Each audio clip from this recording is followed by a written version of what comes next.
बोटाद स्थित सुप्रसिद्ध यात्राधाम श्री कष्टभंजन देव हनुमानजी मंदिर खाते नवा वर्षना निमित्ते भावी भक्तों घोड़ापूर उमटी આવ્યું છે।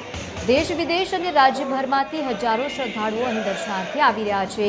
નવા વર્ષના પાવન અવસરે કષ્ટભંજન દેવ હનુમાનજી મંદિરે અદ્ભુત રીતે શૃંગાર કરવામાં આવ્યું છે, તો બીજી તરફ સોનાના વાઘાનો શણગાર કરવામાં આવ્યો છે। આ ઉપરાંત વિશેષ શણગાર સહિત પૂજા અર્ચના અને આરતીનું પણ આયોજન કરવામાં આવ્યું છે।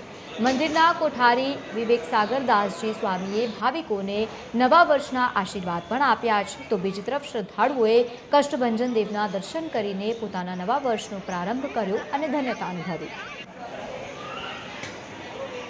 હનુમાનજી મહારાજને સુંદર આજે વર્ષનો પ્રારંભ થાય છે એટલે અદ્ભુત અન્નકૂટ ધરાવવામાં આવ્યો છે।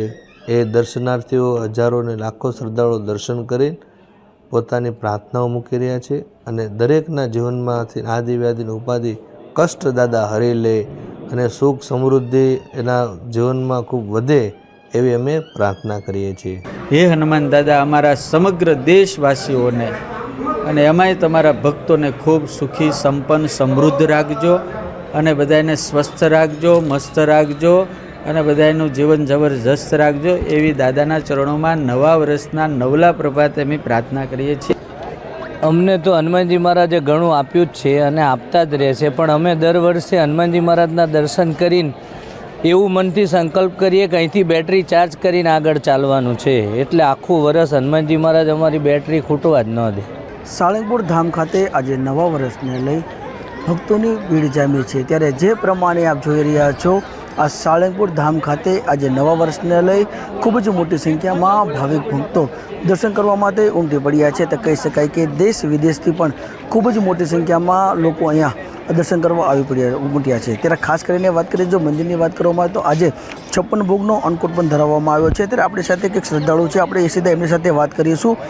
શું છે આપનું નામ? મારું નામ રમેશભાઈ શીલુ, સાળંગપુરના વતની છું। રમેશભાઈ, આજે નવા વર્ષને લઈ તમે દાદાના દર્શને આવ્યા છો, શું કહેશો? આજે નવા વર્ષની અંદર સમગ્ર વિશ્વમાંથી સૌ લોકો દાદાના દર્શન કરવા આવે છે।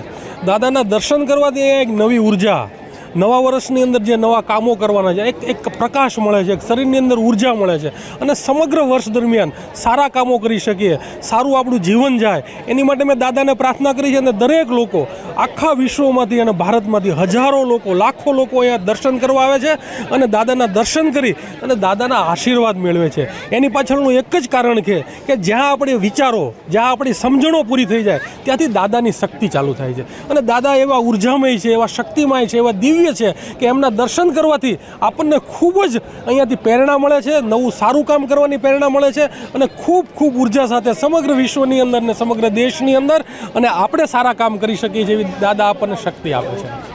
ખાસ કરીને વાત કરીએ તો નવા વર્ષને લઈ ખૂબ જ મોટી સંખ્યામાં હનુમાનજી મંદિર ખાતે ભાવિક ભક્તો ઉમટી પડ્યા છે। તો આપણી સાથે બીજા પણ છે, આપણે સીધી એમની સાથે વાત કરીશું। આજે નવા વર્ષને લઈ તમે દાદાના દર્શને આવ્યા છો, શું કહેશો? આજે સાળંગપુર નિવાસી જે કષ્ટભંજન હનુમાનજી મહારાજના દર્શન કરીને ખૂબ ધન્યતા અનુભવી।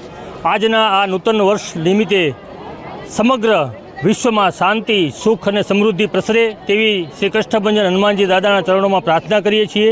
આવનારું વર્ષ સર્વ માટે મંગલકારી અને સુખમય નીવડે તેવી શુભકામનાઓ સાથે નૂતન વર્ષ અભિનંદન। જય શ્રી કષ્ટભંજન દેવ। ખાસ કરીને વાત કરીએ તો સાળંગપુર એટલે કે શ્રદ્ધા કા દૂસરા નામ એટલે સાળંગપુર ધામ, જે પ્રમાણે આપ દ્રશ્ય જોઈ રહ્યા છો ખૂબ જ મોટી સંખ્યામાં ભાવિક ભક્તો હનુમાનજી દાદાના દર્શન કરવા માટે ઉમટી પડ્યા છે। ખાસ કરીને આજે વાત કરીએ તો નૂતન વર્ષને લઈ, નવા વર્ષને લઈ ખૂબ જ મોટી સંખ્યામાં ભાવિક ભક્તો દર્શન કરવા ઉમટી પડ્યા છે। તો મંદિરની વાત કરવામાં આવે તો દાદાને આજે 56 ભોગનો અન્નકૂટ પણ ધરાવવામાં આવશે। ગજેન્દ્ર ખાચર, TV 30 ગુજરાતી, બોટાદ।